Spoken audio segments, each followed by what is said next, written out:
सुदन गुरुङ भाइ, तिमीले बोलेको के हो यो? माओवादीले घाँटी डाक्तिर मारे त भनेर भन्छौ तिमीले। सरकारले साई सेना प्रयोग गरेर प्रत्येक रुकुम, रोल्पा, जाजरकोट, डोल्पा, हुम्ला, जुम्ला, मुगु, कालीकोट जस्ता जिल्लाहरूमा, विकटका जिल्लाहरूमा बलात्कार गरेर कैयौँजना चेलीबेटीको इज्जत लुट्या तिमीले देखेका छौ?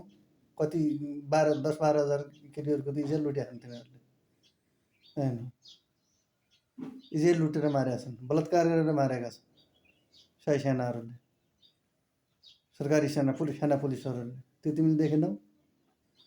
माओवादीले विद्रोह गरे भन्छ 18 देखि 28 वर्षका सेनाहरू थिए, जेनजीकै सेनाहरू थिए माओवादीसँग त्यतिखेर लड्ने सेनाहरू।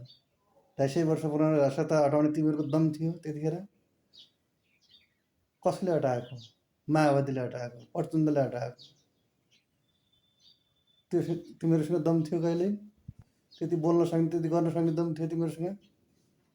अहिले तिमीहरू भन्छ माओवादीले घाँटी रेतीले मारे भनेर भन्छ। माओवादीका चेलीबेटीहरूले, गाउँका सर्वसाधारण चेलीबेटीहरूलाई बलात्कार गरेर मारेको तिमीहरूले बिर्स्यौ? बलात्कार गरेर 25 जना पुलिसहरूले बलात्कार गरेका हुन्, त्यो तिमीहरूले बिर्स्यौ? बलात्कार गरेर छोडेका होइन, गोली हानेर मारेका हुन्, त्यो तिमीहरूले बिर्स्यौ? नेपालगञ्जको चिसापानी ब्यारेकमा जङ्गलै गन्न आउँथ्यो सर्वसाधारण चौधरीहरूलाई मारेर, त्यतिखेर तिमीहरूले बिर्स्यौ? कसले मारेको? सरकारी सेनाले मारेको। तिनी नेपाली काङ्ग्रेसका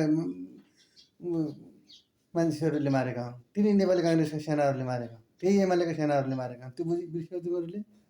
अहिले भन्छ माओवादीले घाँटी रेतीले मार्यो। कसरी मार्यो माओवादीले घाँटी रेतीले? यो कुरा तिमीहरूले कहिल्यै पनि बुझेनौ। सुदन गुरुङ भाइ, तिमीले अलिकता होस पुर्याएर बोल। भोलि फेरि यो कुरा तिमीमाथि पनि यस्तै जेनजी नै तिमीमाथि उठ्नु पर्छ नि।